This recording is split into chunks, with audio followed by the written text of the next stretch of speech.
What's up, dear? What's up, everybody? Welcome to Hammerdown Motorsports. If you guys are new to the channel, my name is Steve Fast, and behind me we have our 2019 Ram Rebel. Now, throughout the journey with this truck through the 3,000 miles and about 7 months of ownership so far, we have done quite a few modifications to this truck. And in this video, we're going to go through and kind of just show you guys everything that we did, kind of the specs on everything that we have on the truck currently.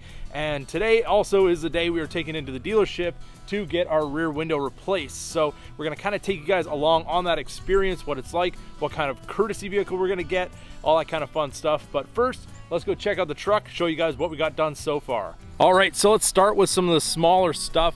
I do have the Mopar hitch cover, and then I bought a Curt hook. I actually use this for the trash cans, not those ones, but the ones with wheels on, so I can go up and down the driveway with it. Actually works really, really nicely. Then over here we have our tinted license plate cover, and it's not exactly 100% legal, but it definitely gives the truck a whole lot better look than having that really bright license plate right in the middle of the bumper. And then over here we have our tailgate overlay. We've got the American stars and stripes, very, very subtle mod, but definitely looks really, really nice when you walk by the truck. And then over here we have our tonneau cover. This is the Truck Sport model by Truxedo. It actually works really, really nicely. It's got these two little kind of release tabs underneath here. This thing will pop up, and then you just kind of roll it all the way back, and then there's two little straps that will secure it if you're going to drive with your bed open. And to secure it, then you just roll it back. You just get these little pieces kind of lined up on either side, and then just snap it down into place, and it's nice and secure. And then over here we do have the Mopar bed lighting, which we added because this truck didn't come with them. We did a whole video on the installation of these and everything we had to go through to make these work, but they actually are pretty bright, and you can see everything in the bed, so they're definitely doing their job. And then up here you can see we have our Diode Dynamics bulbs in for our cargo lights, which are a whole lot brighter than stock. So I did put the tinted film over top of the third brake light, kind of give it more of a blacked out look. And it also kind of makes those a little bit more dim so you don't get blinded at nighttime when you turn on your lights. And then over here on the side, we've got our OEM style Rebel graphics. Big thanks to Todd at TSEs for installing these. They definitely changed the look of this truck, made it look a whole lot more sporty and aggressive. And then over here for our wheels and tires, we went with a Toyo Open Country MT 35 by 1250 on a 20-inch KMC Rockstar 2. And I switched out the center star to a red star, which has had some mixed reviews, but don't worry, stick with it a little longer. We're going to be doing some more stuff in this area that's going to make it all make sense. And then as far as our mud flaps, I do have the WeatherTech mud flaps front and rear. They're very nice fitment, very low profile, and very easy to install. And then we swapped out our factory running boards for these Westy running boards. And then you can see we kind of have the rock slider style. I know it's not a true rock slider, but it definitely will give you some protection if you are going to take it off-roading. And then we do have a nice grippy box liner finish on the top.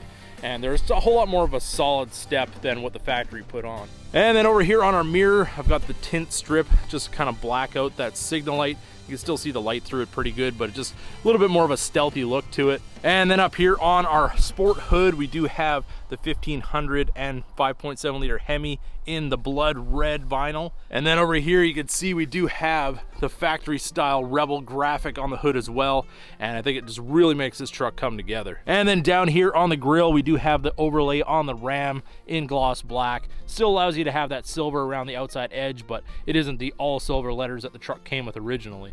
And then in behind the bumper, I do have the horn set up for the Dixie Horns. I haven't terminated the wires just yet. I need to run a switch inside, but I'm still working on that at the moment. There is kind of a setup that I've been looking at, and I guess we're gonna have to wait and see if we can make that happen. Now, as we move into the interior, we do have something that I don't think I've even shown before, and this is our brake pedal cover. Now, these were fairly inexpensive. I think it was like 40 bucks, and it said it fit the 19, but I really didn't think that it did. I think it only fits the classic model because the gas pedal is completely different, but the brake pedal was the same, so now I'm just gonna maybe have to do something custom with the gas pedal that it did come with to make it fit this model. But for now, the brake pedal looks pretty sweet. Then over here, we do have our red start button. This is just an overlay that goes over top of your factory start button. Very easy to install.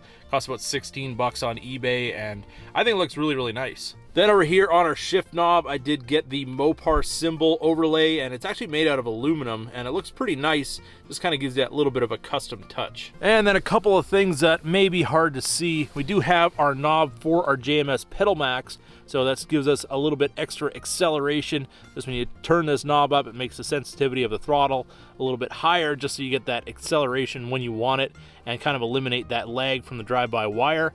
And underneath the dash that you can't see over here is our DT taser, and that allows you to go into your factory computer by using the controls on your steering wheel to actually make changes to certain settings like tire size and do light shows and all kinds of cool things. But it's definitely been a big help, especially when doing the lift kit. And speaking of the lift kit, we do have the ReadyLift SST lift on this truck, and I did get a little bit of mixed reviews about having the spacer on the spring, but all that's really doing is putting a little bit more tension on the spring, because apparently these have a 1-inch lift from the factory, which I think is just a bit of a taller spring.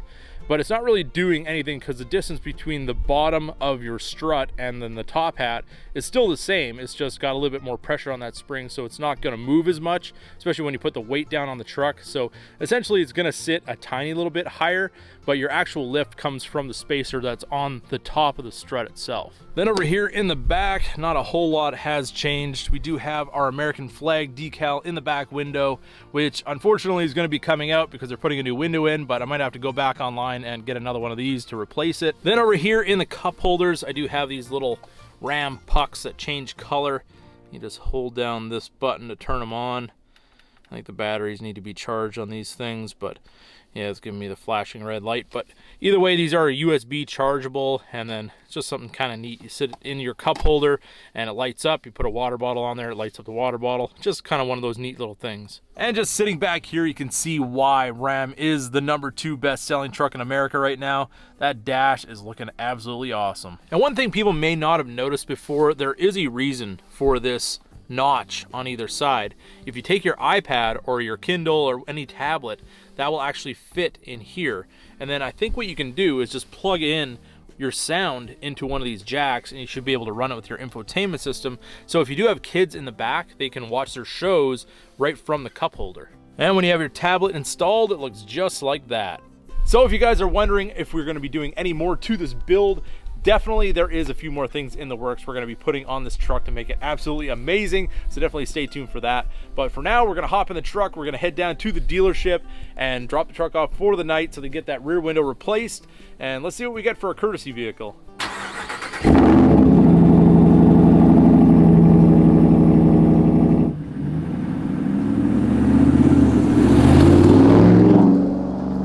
And just on a side note, has anybody else had this happen to their yard from the Amazon delivery people? It's the same person, does it every time. I think they've done it, no joke, 30 times at least. I've had it fixed many, many times. They come back, they do it again, and this is what they did just the other day. All this was new grass, which is now all piled up over here and now all over the driveway. Thanks a lot. If you do not know how to drive, you probably shouldn't be driving for a living. All right, so here we are at the dealership. Let's get the truck dropped off, get our loaner vehicle, and hopefully we get this one back very, very soon. So just for those of you who didn't see the crack before, this is kind of what we're dealing with. Right here, there's a crack. I can pretty much put my fingernail in it, and it actually goes over on the back as well. So that is the reason why we are replacing the rear window. Definitely go check your truck out. And if it looks like that, you definitely want to take it to the dealership and get it looked at. All right, well, we're cruising in the Jeep, and some of you guys may not have known this, but I actually did own a Jeep Wrangler at one point. I had a 2013 Wrangler Sahara, and it was pretty well loaded. It still had cloth seats, but it had heated seats, navigation, all that kind of stuff. This one is pretty basic, but the JL platform is actually really nice compared to the old JKs. They really kind of cleaned up the interior, made it a little bit more fancy. But I gotta say, the seats are pretty well uncomfortable, and it is a pretty bumpy ride, but that's to be expected. It's a little two-door Jeep.